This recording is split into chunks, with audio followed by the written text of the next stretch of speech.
இது ஒரு பிரச்சனையா? பிரச்சனை தான். இதை விட பெரிய பிரச்சனைகள் இருக்கிறது என்று எல்லாவற்றையும் விட பூதாகாரமான பிரச்சனையாக எனக்கு தெரியுது ஒரு விஷயம் தான் சார்.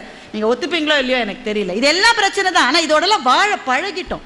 தமிழர்களுக்கு இருக்கிற அந்த பொறுமை இருக்கு பாருங்க. எதையும் தாங்குவோம் நாம. எல்லாத்தோடையும் வாழ பழகிட்டோம். ஆனா எது மிகப்பெரிய பிரச்சனைன்னு எனக்கு தெரிகிறது என்றால், சமூகத்தில் வன்முறை பெருகி இருக்கிறதுன்னு சொல்றோம். ஏன்னா எல்லா தமிழ் சினிமா கதாநாயகனும் முதுகுக்கு பின்னாடியிலேருந்து அரிவாள் எடுத்து வெட்டுறான். பல பேர் அந்த அரிவாளோட வெயிட்டை விட அவன் வெயிட் கம்மியா இருக்கு. உண்மையா இல்லையா? அரிவாள் வெயிட்டை விட அவன் வெயிட் கம்மியா இருக்கு. ஆனா எடுத்து அப்படியே வெட்டுறான். ரத்த தெறிக்குது. சின்ன வயசுல சார் எம்ஜிஆர் சினிமாக்கு தான் எங்க அம்மா கூட்டிட்டு போவாங்க. அவர் நிறைய பாடல்களை பாடினார். எம்ஜிஆர் சினிமா கூட்டிட்டு போவாங்க. நம்பியாருக்கும் எம்ஜிஆருக்கு சண்டை வரும். இப்பெல்லாம் அந்த சண்டை ஜுஜுபி டிஷும் டிஷும்னு சத்தம் தான் இருக்குமே தவிர ஒருத்தர் தொடவே மாட்டாங்க பாவம். அதையே எங்கள் அம்மா பார்க்கக்கூடாது, கண்ணை மூடிடும். அதனால ஒரு கட்டத்தில் பயின்று சண்டை வந்தால் நாங்களே கண்ணை முடிப்போம். அவ்வளோ வசடாக வளர்ந்துருக்கோம் நம்ம சின்ன வயசில். வீட்டுக்கு வந்த உடனே எனக்கும் எங்கள் அண்ணனுக்கும் சண்டை நடக்கும். இந்த தொடப்பக்கட்டை இருக்குல்ல, அதுலேருந்து குச்சி எடுப்போம். அதுதான் வாள். அவன் ஒரு குச்சி, நான் ஒரு குச்சி, 2 பேரும் அடிச்சுப்போம். என்னென்னா யார் எம்ஜிஆர்னு சண்டை எங்களுக்குள்ள. நான் தான் எம்ஜிஆர் நான் சொல்லுவேன், நான் தான் எம்ஜிஆர்னு எங்கள் அண்ணன் சொல்லுவான். 2 பேருக்கும் சண்டை.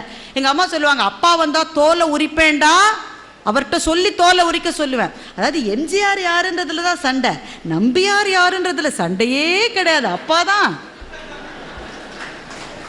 வில்லன், அப்பா தான். இவ்வளவுதான் பார்த்தோம். எம்ஜிஆர் நம்பியார் சண்டையை கூட நாங்கள் பார்த்ததில்லை. இன்னைக்கு ஒரு தொலைக்காட்சி சேனல் ஒரு யானை ஒரு ஏடிஎம் வாசல்ல இருக்கிற காவலாளியை காலால் மிதித்து ரத்த சேராக்கி தூக்கி வீசி ஏறுவதை அப்படியே டைட் க்ளோஸ்அப்ல காமிக்கிறேன். நான் சேனலை மாத்திரம் எங்க பக்கத்து வீட்டு பையன் சொல்ற, ஆண்டி சூப்பரா இருக்கு மாத்தாதீங்கன்றோம். வன்முறையை பார்த்து பயப்படவே தெரியாத ஒரு தலைமுறை நம்மிடமே வளர்ந்து கொண்டிருக்கிறதே. இதைத்தான் இன்றைக்கு இருக்கிற எல்லா பிரச்சனையிலும் பெரிய பிரச்சனையாக நான் பார்க்கிறேன். வன்முறை அருவருக்கத்தக்கது என்ற எண்ணம் இல்லாது வளர்ந்து வருகிற தலைமுறை. காப்பி அடிக்க அலோவ் பண்ணாத ஆசிரியரை தூக்கி போட்டு கொல்லுகிற ஒரு செயல் நடக்கிற அதே நேரத்தில் இன்னொரு இடத்தில் வசதியான பிள்ளைகளுக்கு ஆசிரியரே பிட்டு சப்ளை பண்ற இடமும் நடந்து கொண்டிருக்கிறது. இதை விட என்ன கேவலம் இருக்க முடியுங்க? இந்த தேசத்தினுடைய தேசப்பிதா சொன்னார், நான் உட்கார்ந்து எழுதி கொண்டிருந்தேன், ஸ்கூல் இன்ஸ்பெக்டர் வந்தார், கெட்டில் என்ற வார்த்தை எங்களுக்கு டிக்டேஷனுக்காக கொடுத்தார். எனக்கு அந்த வார்த்தையினுடைய ஸ்பெல்லிங் தெரியல, தப்பா எழுதிவிட்டேன். என் பக்கத்திலே இருந்த ஆசிரியர் என்னை பார்த்து அதுக்கு அடுத்த மாணவனை பார்த்து எழுதும்படி என்னை சொன்னார். நான் அதை செய்யவில்லை. ஏனென்றால் நாங்கள் எல்லாம் காப்பி அடிக்காமல் இருக்கிறோமா என்று பார்ப்பதற்காகத்தான் ஆசிரியர் பக்கத்திலே நிற்கிறார் என்று நான் நினைத்து கொண்டிருந்தேன் என்று காந்தி எழுதுகிறார். ஆசிரியரே சொல்றாரு, இன்ஸ்பெக்டர்கிட்ட நல்ல பேர் வாங்கணுன்றதுக்காக பார்த்து எழுதுறா, நீ தான் தப்பா எழுதிருக்கியன்னு. அதை செய்யாததோடு மாத்திரமல்ல, இப்படி சொன்னதால் என்னுடைய ஆசிரியரை நான் தவறாக நினைக்கவில்லை என்றும் எழுதியவர் தான் இந்த தேசத்தினுடைய பிதா. ஆனால் இந்த தேசத்திலே தான் ஒரு தனியார் பள்ளி 100க்கு 100 ரிசல்ட் காட்டணும்ன்ற ஒரே ஒரு காரணத்துக்காக அங்கே இன்விஜிலேட்டர்ஸா வந்த வேறு பள்ளி ஆசிரியர்களுக்கு கூட பணத்தை கொடுத்து பிட்டு சப்ளை பண்ண வச்சிருக்காங்க சார். ஒரு படத்துல ஆர்யா நிறைய பிட்டு போட்டுக்கிட்டு வருவார்.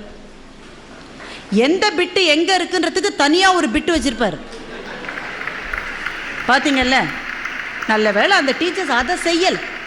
இந்த பிட்டு இங்க இருக்குன்னு ஒண்ணு வச்சுட்டு நிக்கல. அதை தவிர எல்லாம் செஞ்சிருக்காங்க. இப்படி வளருகிற மாணவன், இதுல பழக்கப்பட்ட மாணவன் அடுத்து ஒரு ஆசிரியர் பிட்டு அடிக்க விட மாட்டேன்னா என்ன சார் பண்ணுவான்? வெட்டு. என்னுடைய நான் நினைக்கிற பாதையில் போவதற்கு தடையாக இருக்கிற யாரா இருந்தாலும் அவர்கள் வாழக்கூடாது என்று நினைக்கின்ற ஒரு மனப்பான்மையை சமூகத்தில் ஏற்படுத்தி இருக்கிறோமே, இதை தவிர நம்முடைய பெரிய பிரச்சனை எதுவும் கிடையாது.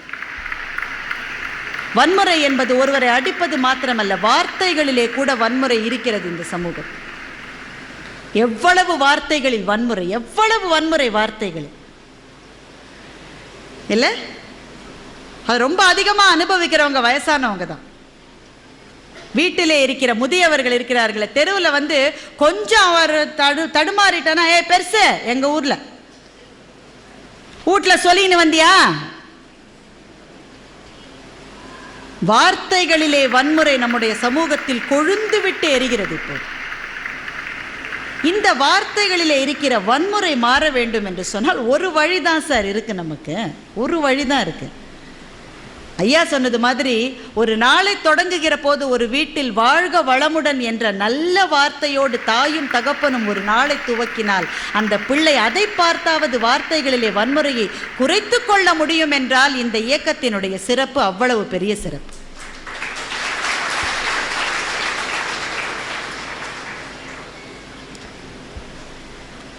நம்மை சுற்றி இருக்கிற பிரச்சனைகளை பார்க்கிற போது ரொம்ப தெளிவாக நமக்கு தெரிகிற விஷயம் என்னன்னா, மனசுக்குள்ளே நிம்மதி என்பது குறைந்து கொண்டே இருக்கிறது. மிகப்பெரிய அளவிலே மனசுக்குள்ளே இருக்கிற நிம்மதி என்பது குறைந்து கொண்டிருக்கிறது. எவ்வளவு பணம், எவ்வளவு வெல்த், எவ்வளவு செல்வங்கள், இன்னைக்கு அதெல்லாம் பெரிய விஷயம் இல்லை.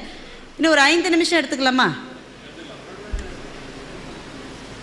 செல்வங்களுக்கு குறைவே கிடையாது, செல்வங்களுக்கு குறைவு கிடையாது, மரியாதைகளுக்கு குறைவு, மரியாதைகளுக்குத்தான் குறைவு. நம்முடைய பிள்ளைகள் வளருகிற போது எங்கள் தாத்தா வீட்டில் பக்கெட் இருக்குல்ல, இந்த பக்கெட் தான், அப்போ குழாயில் தண்ணி கிடையாது, பக்கெட்டில் தண்ணியை பிடிச்சி கீழே வச்சா அந்த பிடியை டொப்புன்னு போட்டால் அவருக்கு பிடிக்காதும்.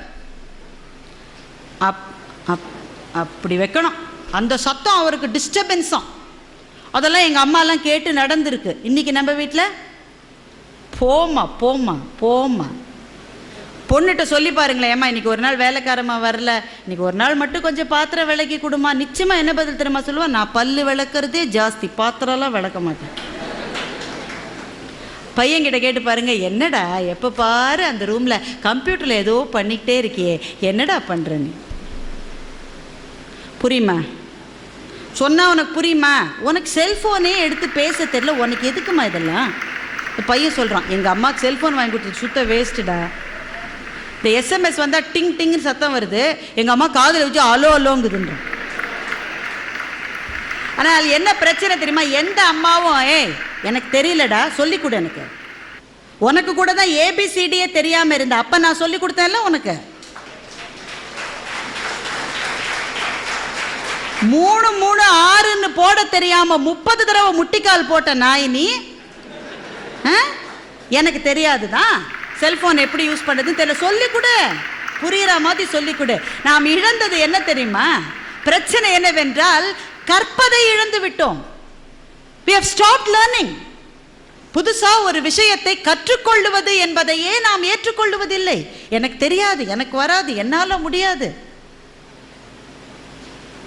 இது இது இது வலுப்பெற்று விட்டால் அந்த தலைமுறையோட போட்டி போட முடியாது, போட்டி போடவே வேணாம், கூடவே நிற்க முடியாது.